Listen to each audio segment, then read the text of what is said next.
കഴിഞ്ഞ സർക്കാരിൻ്റെ, പ്രത്യേകിച്ച് LDF സർക്കാരിൻ്റെ ഏറ്റവും മോശം ഭരണമുണ്ടായിരുന്ന ഒരു വകുപ്പാണ് ആരോഗ്യവകുപ്പ്. എന്നാൽ അതിന് തൊട്ട് മുമ്പത്തെ ഒന്നാം പിണറായി സർക്കാരിൽ ഏറ്റവും കൂടുതൽ ഷൈൻ ചെയ്ത വകുപ്പും ആരോഗ്യവകുപ്പാണ്.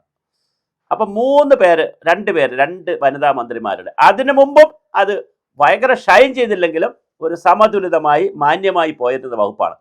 ശ്രീമതി ടീച്ചർ ആരോഗ്യവകുപ്പ് മന്ത്രിയായിരുന്നു. എന്നാൽ അതിനുകൂടെ കുറച്ചുകൂടെ പിറകിലോട്ട് പോയാൽ കോൺഗ്രസിൽ വളരെ മാന്യനായിട്ടുള്ള VM സുധീരൻ ആരോഗ്യവകുപ്പ് മന്ത്രിയായിരുന്നപ്പോൾ വലിയ രീതിയിലാണ് കാര്യങ്ങൾ മുമ്പോട്ട് പോയത്. പിന്നെ ശങ്കരൻ, കോഴിക്കോടുള്ള ശങ്കരനായിരുന്നു കോൺഗ്രസിൻ്റെ. പിന്നെ ഇങ്ങനെ പല ആളുകളും കോൺഗ്രസിൽ നിന്നായി.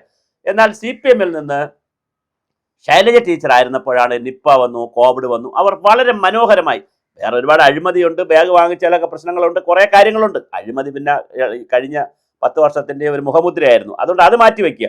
എന്നാലും അവർ ഏത് വിഷയമുണ്ടെങ്കിലും ഓടിയെത്തുക, പക്വതയോടുകൂടി സംസാരിക്കുക, ഡോക്ടർമാരെ വിശ്വാസത്തിലെടുക്കുക, കുറേ അധികം കാര്യങ്ങൾ അവർ ചെയ്തു. അവർക്ക് അവാർഡ് വരെ കിട്ടി. അവാർഡ് വാങ്ങിച്ചില്ല.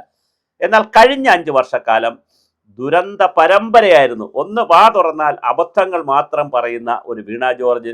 അവരൊരു ചാനലിൽ വാർത്ത വായിച്ചുകൊണ്ടിരുന്നവരെ രാഷ്ട്രീയമായും ജാതിപരമായും മതപരമായിട്ടൊക്കെ ഉള്ള ചില ഇടപെടലുകളിലൂടെയൊക്കെ കയറി വന്നു.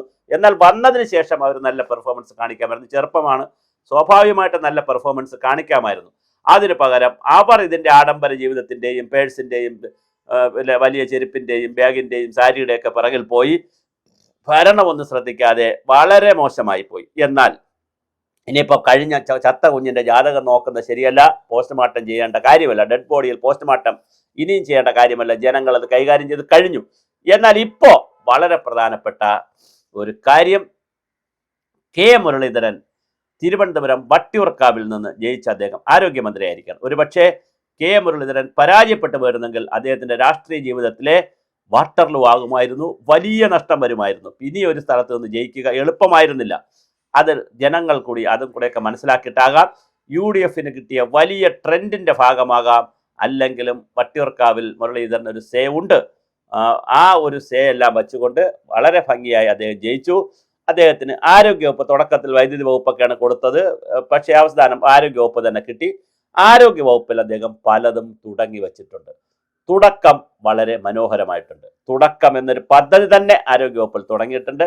ക്ലീൻ ഹോസ്പിറ്റൽസ്, അതായത് എല്ലാ ഹോസ്പിറ്റലുകളും ക്ലീൻ ചെയ്തു വയ്ക്കുന്ന ശുചീകരണ പ്രവർത്തനങ്ങൾ ആരംഭിക്കാനുള്ള തുടക്കം എന്ന പദ്ധതി മുരളീധരൻ്റെ ഭാഗമായിട്ട് വന്നിട്ടുണ്ട്. അത് മെഡിക്കൽ കോളേജിൽ അതിൻ്റെ ഉദ്ഘാടനം നടന്നു. പല കോളേജുകളിലും അത് പല സ്ഥാപനങ്ങളിലും നടക്കും. തുടർന്ന് ഇപ്പോൾ നടന്നുകൊണ്ടിരിക്കുന്നു. രണ്ടാമത് അദ്ദേഹം കിടത്തി ചികിത്സ എന്ന് പറയുന്ന സമ്പ്രദായത്തിൽ നിലത്ത് കിടത്തി ചികിത്സിക്കാൻ പറ്റില്ല എന്ന് കർശനമായി പറഞ്ഞു. അപ്പോൾ അതിനനുസരിച്ചുള്ള കട്ടിലുകളും മറ്റേ കോട്ടും മെത്തയും അതിനനുസരിച്ചുള്ള സംവിധാനങ്ങൾ മെഡിക്കൽ ഹോസ്പിറ്റലുകളിൽ ഒരുങ്ങേണ്ടതുണ്ട്. രോഗികളെ റെഫറൽ ഹോസ്പിറ്റൽ എന്ന കൺസെപ്റ്റിൽ പുതിയ 2 മെഡിക്കൽ കോളേജ് കൂടി വരുമെന്നാണ് കേൾക്കുന്നത്.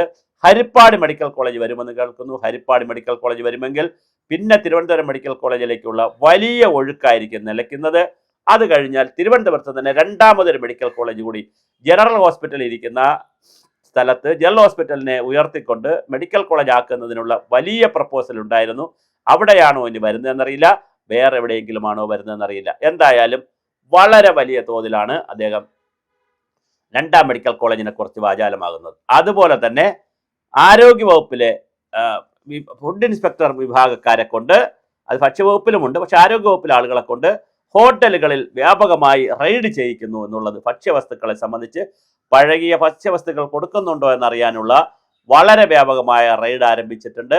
ഇതെല്ലാം കയ്യടി കിട്ടുന്ന കാര്യങ്ങളാണ്, ജനങ്ങളോടൊപ്പം നിൽക്കുന്ന കാര്യങ്ങളാണ്. തീർച്ചയായിട്ടും മുരളീധരനെ സംബന്ധിച്ചിടത്തോളം അദ്ദേഹം വളരെ പക്വതയുള്ള ഒരു കാലഘട്ടത്തിൽ KPCCയുടെ പ്രസിഡന്റായിരുന്നു.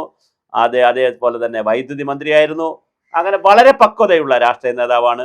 മാത്രമല്ല ഉടനടി എല്ലാ കാര്യങ്ങളിലും പ്രതികരിക്കുന്ന വളരെ ഡൈനാമിക് ആയിട്ടൊരു ലീഡറാണ്. കാരണം കൃത്യമായി അദ്ദേഹം പ്രതികരിക്കും. അല്ലാതെ ഏതെങ്കിലും വിഷയങ്ങളിൽ നിന്ന് ഒളിച്ചോടി രഹസ്യമായിരുന്ന് പിന്നെ കുത്തിത്തിരിപ്പ് പരിപാടികൾ നടത്താതെ വളരെ കൃത്യമായി നിലപാടുകൾ പറയുകയും കൃത്യമായി കാര്യങ്ങളിൽ പ്രതികരിക്കുകയും ചെയ്യുന്ന ഒരു സീനിയർ നേതാവാണ്. അപ്പോൾ അതുകൊണ്ട് തന്നെ അദ്ദേഹം ഈ മന്ത്രിസഭയിൽ വളരെ നല്ല പെർഫോമൻസ് കാഴ്ചവെക്കുമെന്ന് തോന്നുന്നുണ്ട്. ഞങ്ങളും ഞങ്ങളുടെ സംവിധാനങ്ങളൊക്കെ നമ്മൾ എല്ലാ മന്ത്രിമാർക്കും അതുപോലെ തന്നെ വിവിധ ഗവൺമെൻറ്റുകൾക്കും കഴിഞ്ഞ ഗവൺമെൻറ് വന്നപ്പോഴും കൃത്യമായി ഒരുപാട് നിർദ്ദേശങ്ങൾ, ആശയങ്ങൾ കൊടുത്തിരുന്നു.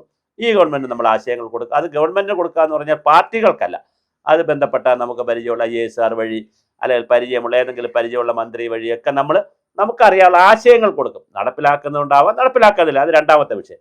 എന്തായാലും ആരോഗ്യ വകുപ്പിലേക്കും കുറച്ച് ആശയങ്ങൾ നമ്മൾ രൂപീകരിച്ചിട്ടുണ്ട്. വളരെ കൃത്യമായി കുറച്ച് കാര്യങ്ങൾ ആരോഗ്യ വകുപ്പിൽ നടക്കേണ്ടതുണ്ട്. എന്തായാലും അത് നടത്തും എന്ന് തന്നെയാണ് തോന്നുന്നത്. മാത്രമല്ല അദ്ദേഹം മറ്റൊരു കാര്യം വളരെ പ്രധാനമായി പറഞ്ഞു. ഉദ്യോഗസ്ഥരുടെ ഇടയിൽ പെറ്റി പൊളിറ്റിക്സ് കളിച്ച് അഴിമതി നടത്താനായിട്ട് കീ പോസ്റ്റുകളിൽ കയറി ഇരിക്കാമെന്ന് ആരും കരുതണ്ട. ജോലി ചെയ്യുന്നവരാണെങ്കിൽ അവർ ഏത് മുന്നണിയിൽപ്പെട്ടാലും ഏത് യൂണിയനിൽപ്പെട്ടാലും അവരെ സംരക്ഷിക്കും. അല്ലാത്തവർക്ക് ജോലി ചെയ്യാതിരിക്കാനുള്ള ഒരു പ്രൊട്ടക്ഷനായി പൊളിറ്റിക്സിനെ, പാർട്ടിയെ കാണുകയാണെങ്കിൽ അങ്ങനെ കയറിയിരിക്കാൻ വിചാരിച്ചാൽ അവരെ സംരക്ഷിക്കുന്ന പ്രശ്നമില്ല എന്നും വളരെ കൃത്യമായി മുരളീധരൻ പറഞ്ഞിട്ടുണ്ട്. അതിനേക്കാളൊക്കെ മനോഹരമായിട്ടുള്ള കാര്യം അദ്ദേഹത്തിൻ്റെ പ്രൈവറ്റ് സെക്രട്ടറി ആയിട്ടൊരു ഡോക്ടറെയാണ് വെച്ചത്. അതൊരു വളരെ പ്രധാനപ്പെട്ട തീരുമാനമാണ്. അങ്ങനെയൊക്കെ ആളുകൾ കുറച്ച് തീരുമാനിക്കുള്ളൂ. അദ്ദേഹം ഒരു പഴയ KSUക്കാരനാണ്. പക്ഷേ KSU എപ്പോഴാണ്? സ്കൂളിൽ പഠിക്കുമ്പോഴോ കോളേജ് പഠിക്കുമ്പോഴല്ലേ. അതേസമയം അദ്ദേഹം ന്യൂറോ സർജനോ മറ്റോ ആണെന്ന് തോന്നുന്നു മെഡിക്കൽ കോളേജിലെ വളരെ പ്രധാനപ്പെട്ട ഒരു ഡോക്ടറാണ്. അദ്ദേഹത്തെയാണ് പ്രൈവറ്റ് സെക്രട്ടറി ആയിട്ട് വെച്ചിരിക്കുന്നത്. അപ്പോൾ എന്തായാലും ഒരു നല്ല സന്നാഹം തുടങ്ങിയിട്ടുണ്ട്. ഇനി കാത്തിരുന്ന് കാണാം വരുന്ന മാസങ്ങളിൽ എന്തൊക്കെ പദ്ധതികളാണ് ഏറ്റെടുക്കുന്നത്. അതുപോലെ പ്രൈമറി ഹെൽത്ത് സെന്ററിനെ വളരെ കൃത്യമായി അതിൻ്റെ സൗകര്യങ്ങൾ ഉയർത്തി അതിൻ്റെ ലെവൽ മാറ്റും എന്നാണ് പറഞ്ഞിരിക്കുന്നത്. അങ്ങനെ കുറേ കാര്യങ്ങൾ ഇപ്പോൾ തന്നെ പറഞ്ഞിട്ടുണ്ട്. ചില ആക്ഷനുകളും എടുത്തിട്ടുണ്ട്.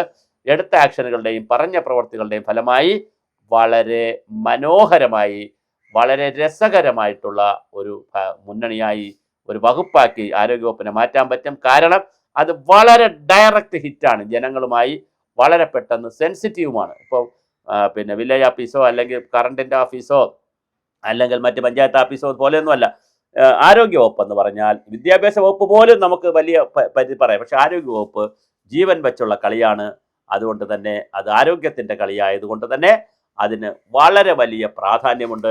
ആ പ്രാധാന്യത്തോടു കൂടി തന്നെ കെ മുരളീധരൻ ഉൾക്കൊള്ളുന്നു മന്ത്രി എന്നുള്ളത് പ്രധാനപ്പെട്ട കാര്യമാണ്. ഞാൻ നേരത്തെ പറഞ്ഞ പോലെ കഴിഞ്ഞ ഗവൺമെന്റിനെ ചീത്തയാക്കിയതും ഈ ഗവൺമെന്റിന് പേര് കൊടുക്കാൻ പോകുന്നതും ഇതേ വകുപ്പ് തന്നെയാണ് എന്നുള്ളത് വളരെ മനോഹരമാണ്, രസകരമാണ്. ജനങ്ങളെ നേരിട്ട് ബാധിക്കുന്ന ഇത്തരം വകുപ്പുകളിൽ വളരെ ജനകീയമായി ഉത്തരവാദിത്വത്തോടെ കാര്യങ്ങൾ ചെയ്താൽ തന്നെ പകുതി ജനങ്ങൾക്ക് ആശ്വാസമാണ്. ജനങ്ങൾക്ക് വേണ്ടത് പണവും വികസനവും മാത്രമല്ല, കരുതലും പിന്നെ തലോടലും അല്ലെങ്കിൽ കാരുണ്യവുമൊക്കെയാണ്.